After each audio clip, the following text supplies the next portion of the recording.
En 1831, un jeune magistrat de 25 ans embarquait pour les États-Unis avec une mission officielle, étudier le système pénitentiaire américain. Il s'appelait Alexis de Tocqueville.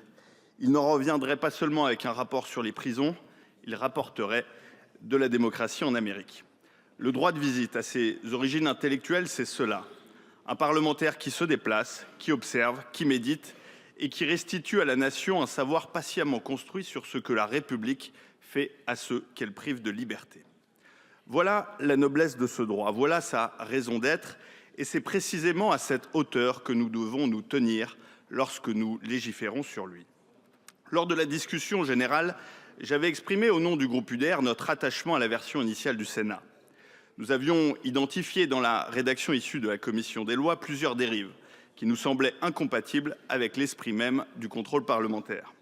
L'ouverture quasi générale aux journalistes, y compris dans les locaux de garde à vue, l'instauration d'un droit d'entretien confidentiel avec toute personne détenue et plus largement la confusion entretenue entre la mission de contrôle et la mise en scène. Il faut le dire clairement, un droit de visite n'est pas un droit de spectacle. Visiter un lieu de privation de liberté, ce n'est pas y tourner une séquence, c'est y entrer avec gravité parce qu'on y rencontre toutes les fragilités de notre société. La détresse des détenus, le travail des soignants et au premier rang, le quotidien éprouvant de celles et de ceux qui font tenir nos établissements. Il y a en effet derrière chaque grille des hommes et des femmes que nous oublions trop souvent, les surveillants pénitentiaires. Ils exercent l'un des métiers les plus exigeants de la République. Ils travaillent dans des établissements dont la surpopulation, dans nos maisons d'arrêt, atteint 156% de leur capacité. Ils affrontent quotidiennement la violence, l'insulte, la projection, l'agression. Ils voient leurs collègues blessés, parfois tués. Ils tiennent malgré tout la ligne d'une institution qui, sans eux, s'effondrerait. Ce sont eux qui méritent nos considérations. Ce sont eux que les visites parlementaires devraient honorer plutôt qu'embarrasser.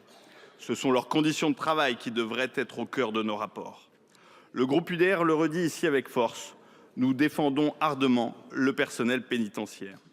Nous défendons leur statut, leur sécurité, leur reconnaissance.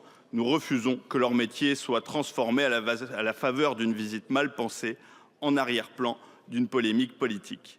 C'est une question du respect dû à ces fonctionnaires qui exercent au nom de la nation une mission régalienne parmi les plus dures.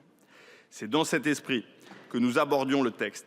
Et c'est pourquoi nous tenions à ce qu'il préserve un équilibre que nul ne devrait considérer comme accessoire, la présomption d'innocence des justiciables, le secret de l'enquête, la sérénité des établissements et la dignité de ceux qui y travaillent.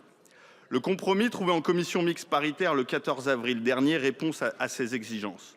Il retient ce qu'il fallait retenir, une formulation juridique, générique, plus solide que la liste fermée d'origine, conforme aux exigences posées par le Conseil constitutionnel le 29 avril 2025.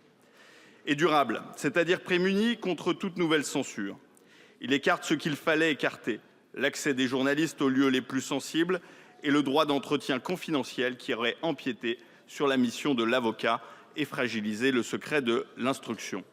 Il harmonise enfin, et nous le saluons, les droits de visite des bâtonniers avec ceux des parlementaires en matière psychiatrique. C'est donc un texte d'équilibre. Pour ces raisons, et avec une pensée pour les surveillants pénitentiaires de notre pays, dont nous mesurons chaque jour le dévouement, le groupe UDR votera en faveur du texte issu de la commission mixte paritaire. Je vous remercie.